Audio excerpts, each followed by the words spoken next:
Assalamu alaikum wa rahmatullahi wa barakatuh.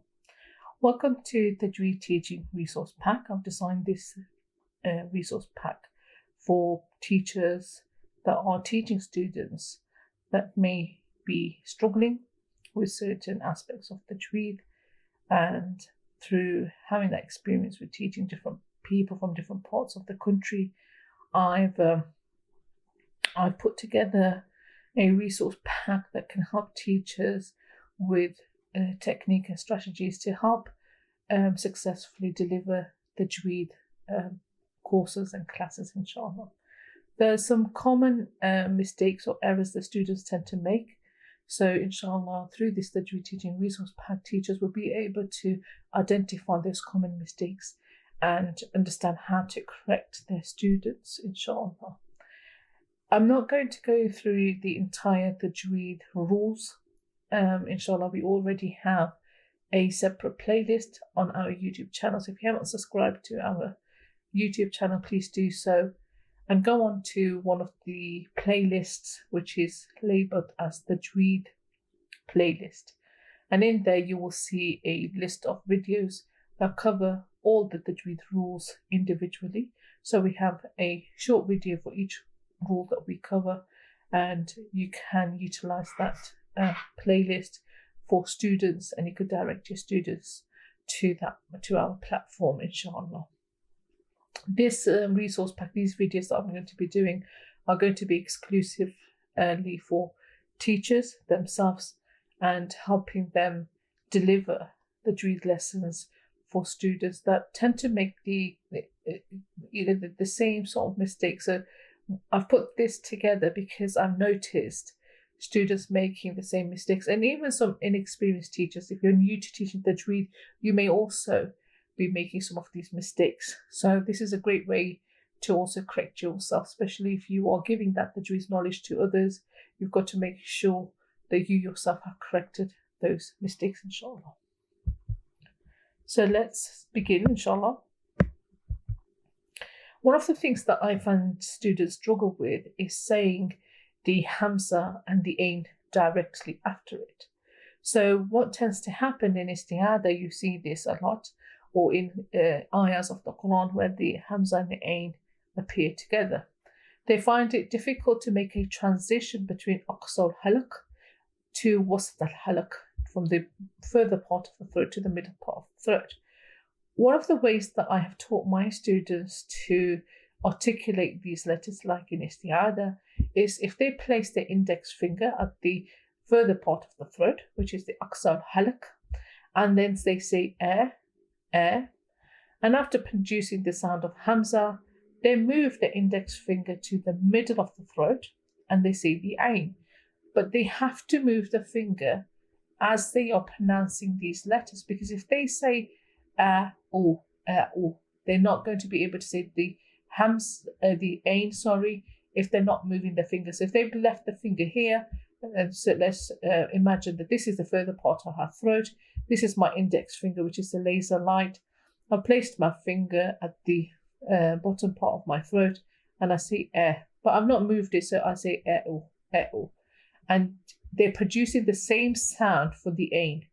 So make sure that your students are moving, they're sliding their finger to the wasat al-halq for the Ain. So I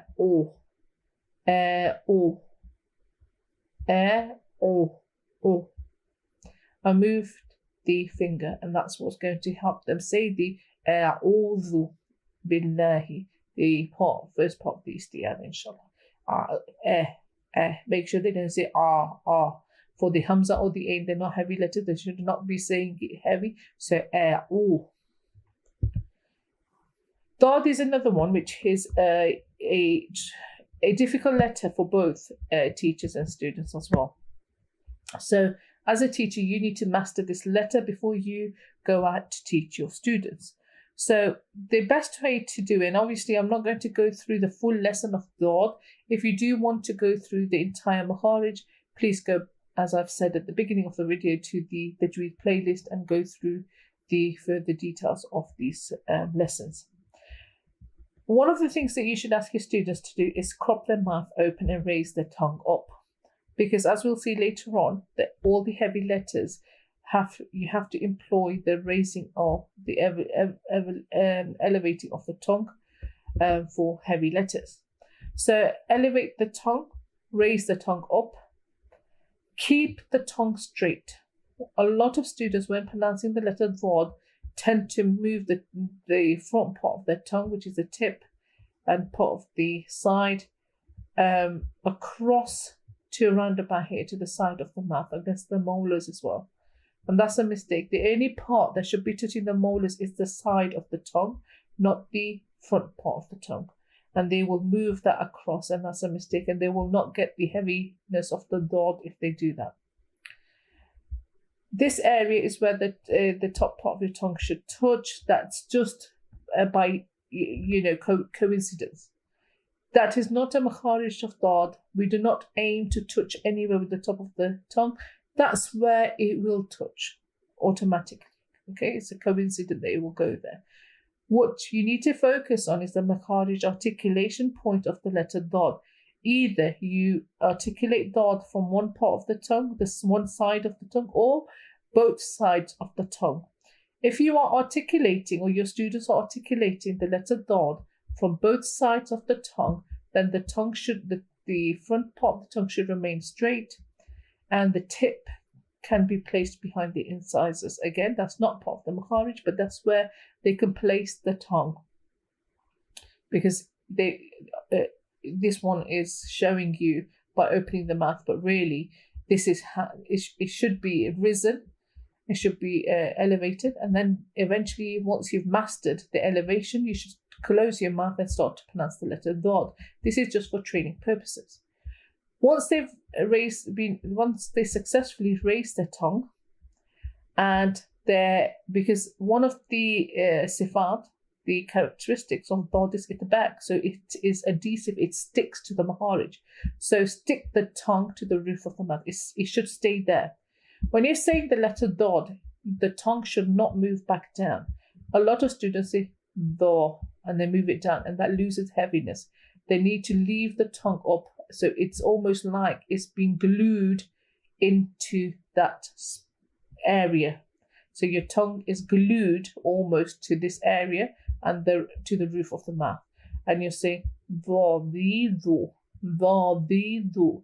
You're not saying Do, Di, Do. If you hear the difference, in the second one, I'm bringing the tongue back down. So I'm saying Do, Di, Do. Now I'm keeping the tongue up because it's at the back. So I have left it in the makharij, and I'm going to say the letter again. Do, Di, Do, Do, Di, Do. My tongue has stayed there. It's not come back down. And you'd be able to hear the difference between the two. The second one, Do, Di, Do, not heavy at all. Do, Di, Do, much more heavier.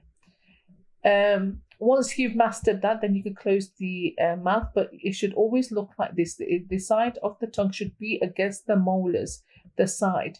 If you want to place the tip behind the top incisors, you can do, if pronouncing the Dod from both sides, okay? So from both sides, okay?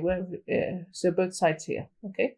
Both sides. If you're pronouncing the Dod from one side, then you could move the tip to the canine, to behind the canine too. They won't be behind the incisors, because if it's from one side, you're moving the tongue here, but it should still be straight. It should still be straight. The only difference is the tip will be here. It should still be straight, and the side of the tongue against the molars. If you're saying it from both sides, the tip should be behind the incisors, but it should still be straight, but the tongue should, the tip of the tongue should be behind here, but it should still remain straight. The characteristic of Dod is also an istitala, along with itbaq. So you're going to keep the tongue there once you say the letter, and this is referring to the lengthening or the pushing of the tongue forward. This is something that happens involuntarily. You don't do it deliberately, but that pushing of the tongue will produce a pressure within your mouth that will give the lengthening or the heaviness to the letter dot. For the full video, you can go to the Inshallah YouTube channel or the playlist for Tajweed videos. So you can see the areas where there'll be the touching and pressing of that pressure. Okay, so moving on to the letter lam, you have basically two types of lam. You have an heavy lam and you have a light lam. When we pronounce the light lam, we're going to be using the tip of our tongue, okay, to say le. When we produce the heavy lam, we're going to be using the sides of our tongue, not the tip. And that's because it is a letter of inhiraf which moves, okay, so it drifts. The heavy lam, you're going to, if you can't produce it from the sides of the tongue, or if your students cannot produce it from the sides of their tongue, ask them to add a ever so slight smile. I don't mean a big huge smile, but ever so slight smile which stretches the tongue in their mouth. If you smile, the tongue tends to stretch in your mouth, and from the side of the tongue you will say the heavy lam.